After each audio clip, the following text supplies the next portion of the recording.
rhythm calculation.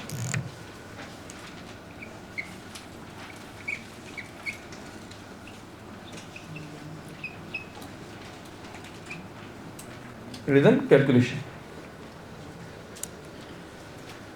देखिए rhythm calculation में you will use strip method. Use strip method.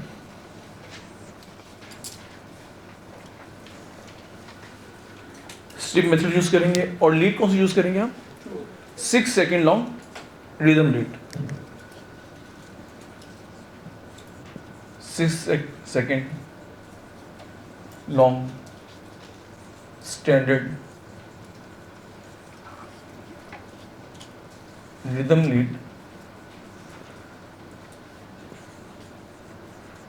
That is lead 2.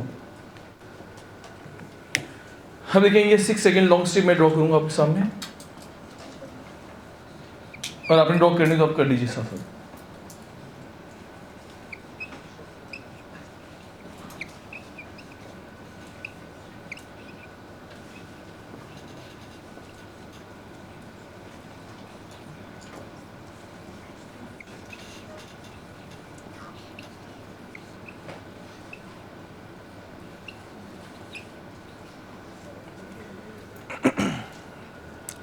देखिए ये आपके पास रिदम लीड 2 है.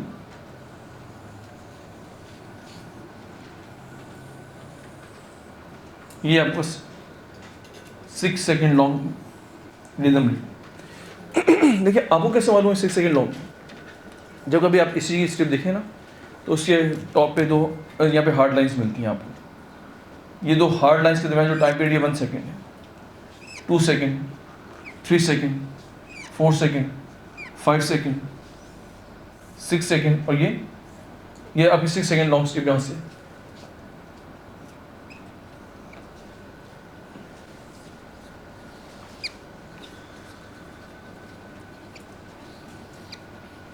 ये 6 सेकेंड लॉन्ग स्ट्रिप आपके पास. ये 1 second, second, third, fourth, fifth और 6 सेकेंड लॉन्ग स्ट्रिप आपके पास. अब देखिए इसमें आपने करना क्या है, इसमें आपने स्ट्रिप मेथड यूज करना है. आपने एक छोटे पेपर लेते हैं आप, उसकी छोटी स्ट्रिप बनाते हैं. स्ट्रिप बनाने के बाद उसको आप प्लेस करते हैं अगेंस्ट 3 आर्बिट्स. ये एक छोटी स्ट्रिप आपने बनाई. ये पेपर लेने के बाद उसका फोल्ड करते हैं, फोल्ड करने से एक स्ट्रिप बन जाती है और उस स्ट्रिप को आप प्लेस करते हैं अगेंस्ट 3 आर्बिट. और जब 3 आर्बिट के अगेंस्ट प्लेस कर लेते हैं आप तो उस स्ट्रिप पे आप 3 मार्किंग्स ड्रॉ करते हैं. First marking against this orbit, second marking against this orbit and third marking against this orbit. अब आप इस स्ट्रिप को 1 आर्बिट अहेड मूव करते हैं. ठीक है, ये स्ट्रिप आपने 6 सेकेंड लॉन्ग स्ट्रिप ली आपने, लीड 2 आपने 6 सेकेंड लॉन्ग स्ट्रिप ली आपने. फिर आपने एक छोटी सी पेपर की स्ट्रिप बनाई. आपने स्ट्रिप बनाने के बाद आप उसको 3 आरवेव्स के अगेंस्ट प्लेस कर देंगे. ये first R wave, second R wave, third R wave, fourth, fifth, sixth और ये 7th आरवेव, 8th आरवेव. ठीक है, तो आप स्ट्रिप प्लेस करेंगे अगेंस्ट 3 आरवेव्स और हर आरवेव के अगेंस्ट स्ट्रिप पे आप मार्किंग ड्रॉ करेंगे. आप ड्रॉ करने के बाद you will move this strip 1 R wave ahead. और अगर 1 आरवेव अहेड मूव करने पे तमाम आरवेव्स इन मार्किंग के अगेंस्ट आगे प्लेस हों, it's mean rhythm will be regular. और अगर ये आरवेव 1 आरवेव अहेड मूव करने पे स्थित और ये जो नेक्स्ट कमिंग जो आरवेव्स हैं वो अगर आगे पीछे हो जाए इन मार्किंग के अगेंस्ट आगे पीछे हो तो इसे क्या लेबल करेंगे आप? Irregular rhythm. ठीक है, ये पॉइंट समझ में आ गया आपको. ये सिंपल से मेथड है. तो जब भी आपने ईसीजी देखनी है सबसे पहले आपने रिदम कैलकुलेट करना है आपने. और रिदम कैलकुलेशन के लिए लीड 2 आप लेंगे और लीड 2 भी कौन सी लेंगे? 6 सेकेंड लॉन्ग स्ट्रिप लेंगे आप. ठीक है, फिर आप पेपर लेंगे, छोटी स्ट्रिप बनाएंगे. आप स्ट्रिप बनाने के बाद फर्स्ट करिए एक छोटा पेपर की आपने स्ट्रिप बनाई. आपने स्ट्रिप आप यहाँ पे अगेन प्लेस करेंगे अगेंस्ट 3 आरवेव्स और 3 आरवेव के अगेंस्ट प्लेस करने के बाद हर आरवेव के अगेंस्ट आप मार्किंग ड्रॉ करेंगे उस स्ट्रिप पे. फिर आप उस स्ट्रिप को 1 आरवेव अहेड मूव करेंगे और 1 आरवेव अहेड मूव करने पे जो आपकी नई आरवेव है वो भी अगर इन्हीं मार्किंग के अगेंस्ट आगे ड्रॉ प्लेस हो तो इससे मुराद के रिदम विल बी रेगुलर. और अगर आगे पीछे हो जाए तो रिदम विल बी इरेगुलर. तो ये सिंपल मेथड है. ठीक है, अब नेक्स्ट हम बात करेंगे रेट कैलकुलेशन. अब हेडिंग लीजिए, रेट कैलकुलेशन.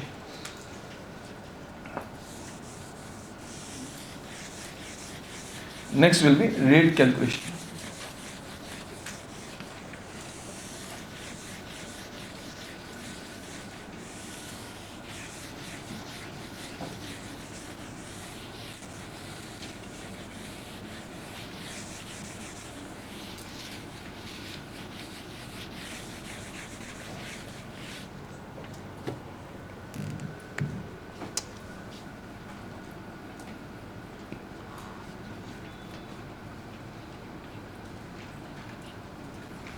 Rate calculation. देखिए जब भी आपने रेट कैलकुलेट करना है तो पहले आपको मालूम होना चाहिए रिदम रेगुलर या इरेगुलर है। तो लिख लीजिए इसमें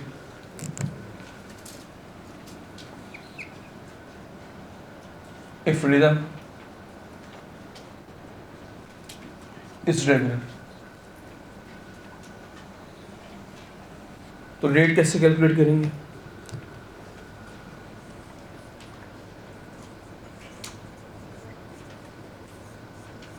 इफ रिदम इज इरेगुलर, तो आप रेट कैसे कैलकुलेट करेंगे? देखिए सबसे पहले आपने रिदम कैलकुलेट करना है। रिदम कैलकुलेशन के बाद फिर आप रेट कैलकुलेट करेंगे। जब रिदम कैलकुलेट करें तो वहाँ से आपको अंदाजा होगा रिदम रेगुलर है या रिदम इरेगुलर है। अगर रिदम रेगुलर हुआ तो रेट कैसे कैलकुलेट करेंगे, और अगर रिदम इरेगुलर हुआ तो फिर आपकी टेक्निक क्या होगी? बहुत सिंपल है। देखिए if rhythm is regular then calculate large scales. देखिए अभी ECG में इंशाल्लाह आज नहीं तो कल हम डिस्कस करेंगे concept of small scale and large scale, ठीक है, इसमें इन डिटेल डिस्कस करेंगे। फिलहाल इतना अंडरस्टैंड कर लीजिए। If rhythm will be regular then calculate large scales between 2 R waves। तो 2 R waves के दरमियान जो लार्ज स्केल्स होंगे उन्हें आप कैलकुलेट करेंगे। देखिए between 2 R waves large scale can be when 2, 3, 4, 5, 6, 7, 8 कुछ भी हो सकते हैं। अब एक नंबर आएगा ना, then calculate large scales between 2 R waves and divide the figure of 300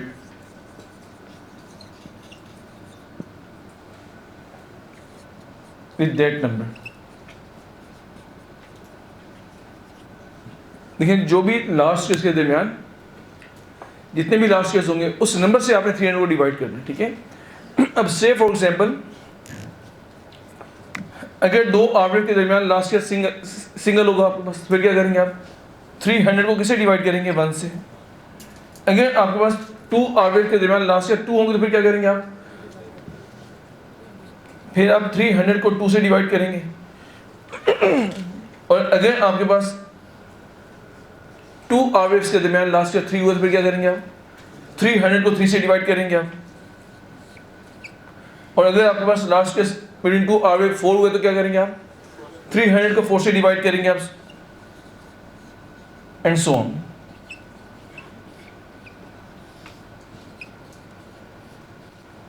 अब आप खुद देखिए आंसर क्या होगा। अगर 2 आर्बिट के दरमियान लास्ट स्केल सिंगल होगा तो आप 1 से 300 को डिवाइड करें तो आंसर क्या होगा? 300 बीट्स पर मिनट। यहाँ पे हार्ट रेट क्या होगा? 150 बीट्स पर मिनट। और इसका हार्ट रेट क्या होगा? 100 बीट्स पर मिनट। और यहाँ पे हार्ट रेट क्या होगा? 75 बीट्स पर मिनट। और इस केस में क्या होगा? 60 बीट्स पर मिनट। और यहाँ पे क्या होगा? 50 बीट्स पर मिनट, ठीक है। तो in case of rhythm, if rhythm is regular तो आप रेट ऐसे कैलकुलेट करेंगे। तो जब भी ECG में आपका रिदम रेगुलर हो तो फिर आपने उस टाइम अगर रेट कैलकुलेट करना है, बहुत सिंपल है। सिंपल आप क्या काम करेंगे, 2 आर्बिट्स के दरमियान लास्ट स्केल्स कैलकुलेट करेंगे। जो भी नंबर आएगा उस नंबर से आपने 300 को डिवाइड करना है आपने। That number can be 1, can be 2, can be 3, 4, 5, 6 जो भी नंबर होगा डिवाइड करेंगे और इजीली आपके सामने हार्ट रेट आपके सामने आ जाएगा, ठीक है। तो रेट अगर रिदम रेगुलर है तो रेट आप ऐसे कैलकुलेट करेंगे। और अगर इफ रिदम इज इरेगुलर तो फिर क्या करेंगे आप? तो नेक्स्ट लिखिए if rhythm is irregular. Erase कर दूँ ये सब चीज़ें।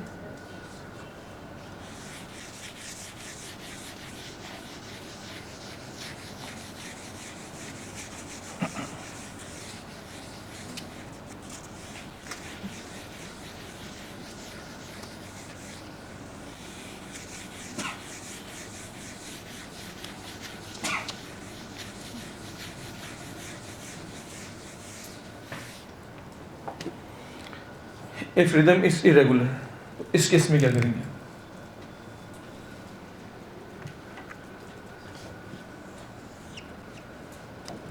Calculate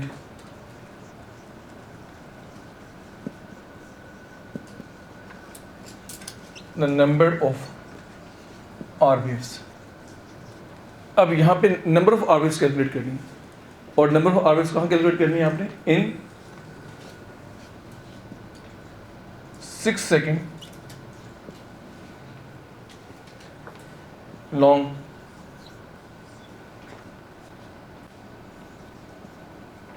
rhythm read, that is lead 2। तो आप क्या करेंगे, 6 सेकेंड लॉन्ग स्टेप लेंगे, रिदम लीड 2 को आप 6 सेकेंड लॉन्ग स्टेप लेंगे, इसको आप रिदम रीड भी कहते हैं। उसमें आपने total number of hours calculate करने हैं आप, ठीक है। तो मुझे बताइए 6 को कैसे मल्टीप्लाई करें तो 60 सेकेंड बनेगा, 10 से करेंगे। तो अब आपके पास क्या होगा, 6 सेकेंड की जो लॉन्ग स्टेप है उसमें आपने total number of hours calculate कर ली। अब मुझे बताइए 6 को अगर 10 से मल्टीप्लाई करें तो 60 सेकेंड बनेगा ना, और 60 सेकेंड से मुराद क्या है, 1 मिनट। तो अगर 6 सेकेंड लॉन्ग स्ट्रिप में आपके पास नंबर ऑफ आवर्स आपके पास आ जाती हैं तो उसे किससे मल्टीप्लाई करना होगा, 10 से। तो लिख लीजिए देन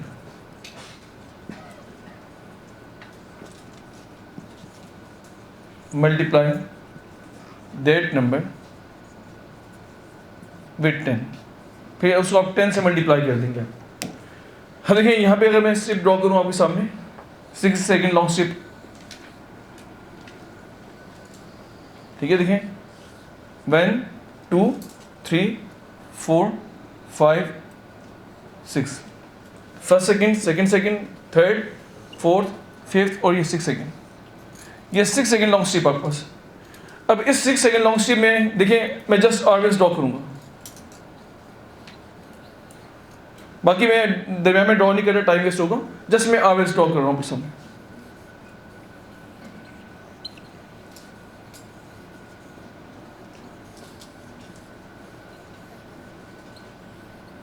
अब मुझे बताएं, देख के आपको लग रहा है रिदम इरेगुलर है, डिस्टेंस आगे पीछे हो रहा है। अब इस 6 सेकेंड लॉन्ग स्ट्रिप में total number of hours calculate कर लीजिए। देखें 1 2 3 4 5 6 7 8 9 10 आपके पास टोटल नंबर ऑफ आवर्स है इसमें। अब इसको किससे मल्टीप्लाई करेंगे, 10 से। तो 10 × 10 विल बी 100, इसमें रेट क्या होगा, 100। तो जब भी रिदम इरेगुलर होगा तो बहुत सिंपल है, आपने 6 सेकेंड लॉन्ग स्ट्रिप में total number of hours calculate करने हैं आपने। तो जो भी नंबर ऑफ आर वेव आएगा उसको आपने 10 से मल्टीप्लाई करना है, तो ये आपका हार्ट रेट होगा, ठीक है। तो आपने 3 चीज़ें कैलकुलेट करनी है, रिदम भी कैलकुलेट कर लिया, रेट और साथ में एक्सिस कैलकुलेट कर लिया। अब 3 चीज़ें बाकी रहेंगी, हाइपरट्रॉफी, इस्कीमिया और इन्फेक्शन। और इन 3 चीज़ों को अंडरस्टैंड करने के लिए हमें थोड़ा सा बेसलाइन नॉलेज और इम्प्रूव करना पड़ेगा, फिर इन 3 चीज़ों को अंडरस्टैंड करेंगे। अब इसको इन 3 पैरामीटर्स को अंडरस्टैंड करने की जो हमें बेसलाइन नॉलेज इंप्रूव करना है, उसमें सबसे पहले हम बात करेंगे different components of ECG. Heading दीजिए डिफरेंट कॉम्पोनेंट्स ऑफ ईसीजी।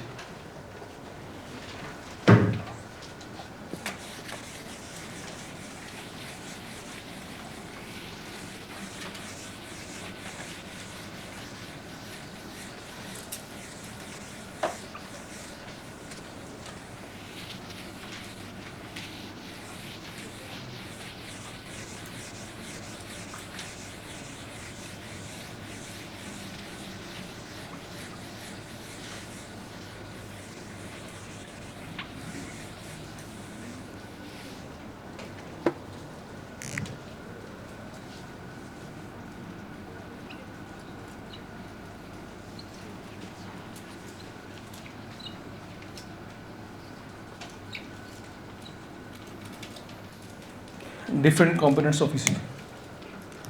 देखिए ईसीजी के जो कंपोनेंट्स उनको 3 ग्रुप्स में कैटेगराइज करेंगे, वेव्स,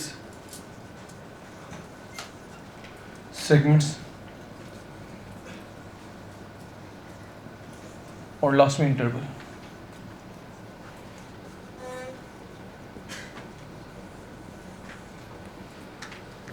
देखिए आप जानते हैं आपके पास ECG, E wave, straight line Q R complex straight wave और ये T wave, E wave Q R complex और ये टी वेव। अभी ये जो ईसीजी आपने सामने ड्रॉप की है, इसमें जितनी भी डिफ्लेक्शंस है ना, वो अपवर्ड डिफ्लेक्शन या डाउनवर्ड डिफ्लेक्शन, इनको वेव्स कहते हैं।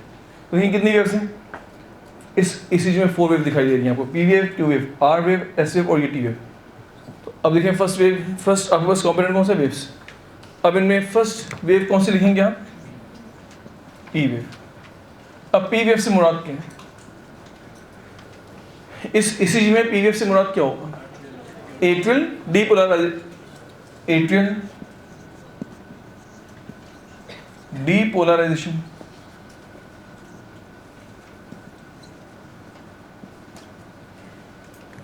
अब नेक्स्ट वेव कौन सी है आपके पास? QRS complex. और आप सब जानते हैं इस QRS कॉम्प्लेक्स से मुराद क्या है? Ventricular depolarization. Ventricular depolarisation.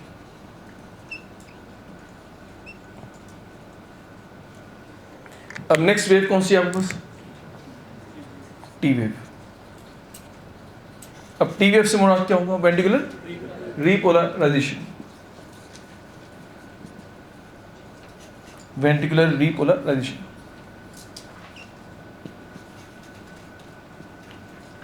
अच्छा, एक चीज नोट कीजिए, अब जब वेंटिकल डीपोलराइज करे तो तभी वेव्स बनेंगी, जब वो रीपोलराइज करे तभी वेव बनेगी।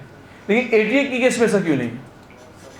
एट्रिया जब डीपोलराइज करेगा उस टाइम तो वेव बनेगी भी वेव, लेकिन जब ये रीपोलराइज करेगा तो उस टाइम वेव बनेगी या नहीं बनेगी? बनेगी। लेकिन उसको ओवरशैडो कौन करेगा? QRS complex. जिस टाइम क्यूआरएस कॉम्प्लेक्स बन रहा होता है, जिस टाइम वेंट्रिकुलर मायोकार्डियम डीपोलराइज हो रही होती है, उसी टाइम एट्रियल मायोकार्डियम रीपोलराइज हो रही होती है। तो एट्रियल मायोकार्डियम की रीपोलराइजेशन की जो वेव है उसको ओवरशैडो कौन कर जाते हैं? QRS complex. इसलिए वो इसी में मिलती नहीं है आपको। तो जिस टाइम वेंट्रिकुलर मायोकार्डियम डीपोलराइज करती है, उसकी वजह से जो क्यूआरएस कॉम्प्लेक्स बनता है उसके बिल्कुल नीचे क्या बन रहा होता है? एट्रियल रीपोलराइजेशन की वेव, इसलिए वो दिखाई नहीं देती आपको, ठीक है। और ये क्यूआरएस कॉम्प्लेक्स उसको ओवरशैडो कर जाता है, ठीक है। तो ये आपने वेव्स को अंडरस्टैंड कर लिया। हम बात करें सेगमेंट्स के बारे में। आप जानते हैं सेगमेंट किसे कहते हैं? इस ईसीजी में ये जो स्ट्रेट लाइंस हैं, ये जो स्ट्रेट लाइन है इसको सेगमेंट कहते हैं। तो सेगमेंट मीन स्ट्रेट लाइन।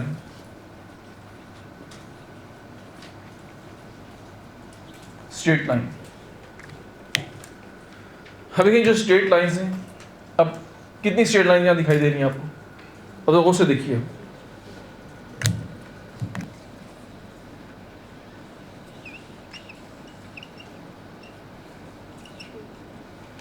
देखिए फर्स्ट स्ट्रेट लाइन तो आपको ये दिखाई दी ना, ये फर्स्ट स्ट्रेट लाइन P और Q वेव के दरमियान है। नेक्स्ट स्ट्रेट लाइन S और T वेव के दरमियान है। थर्ड स्ट्रेट लाइन P और P से वेव के दरमियान है।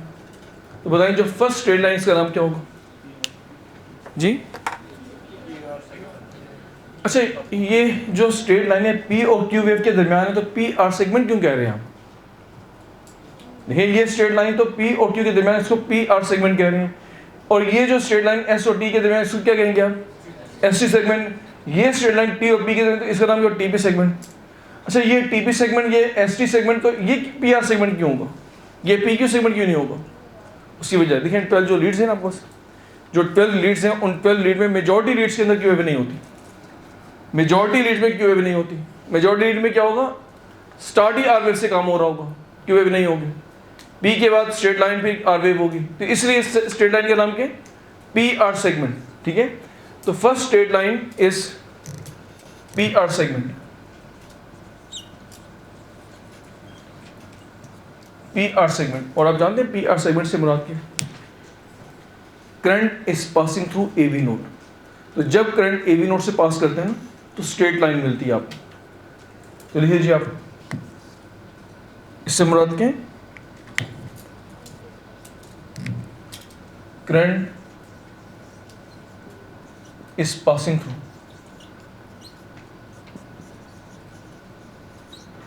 Current is passing through AV node.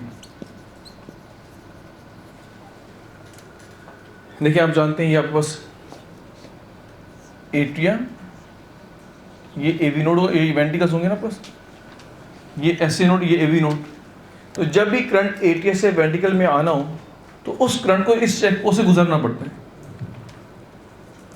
उस करंट को इस चेक पोस्ट से गुजरना पड़ता है, फिर वो आगे पास राइट और लेफ्ट मायोकार्डियम स्प्रेड करते हैं ना। तो AV node basically check post की तरह। अब मुझे बताएं, जब लाहौर से आपने जाना हो, शायद आगे मुरीदके की तरफ जाना हो या गुजरांवाला जाना हो, तो आपको चेक पोस्ट कौन सी क्रॉस करनी पड़ती है? टूल प्लाजा कौन सा क्रॉस करना पड़ता है? रावी टूल प्लाजा क्रॉस करना पड़ता है ना। अब मुझे बताएं, यहाँ से आप अगर 100 की स्पीड में भी जा रहे हैं आप, तो रावी टूल प्लाजा में स्पीड क्या हो जाती है आपकी? क्या स्पीड होगी?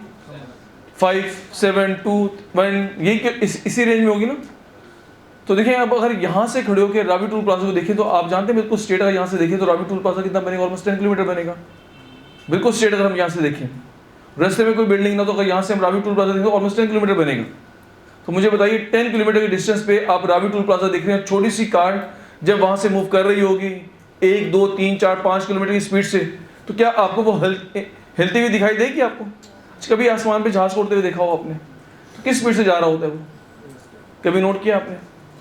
कभी जहाज में जब सफर किया तो आपको स्पीड भी देखी, स्क्रीन पे स्पीड आ रही होती है, तो आपने जिस एरोप्लेन में सफर किया उसकी मैक्सिमम स्पीड कितनी नोट किया आपने?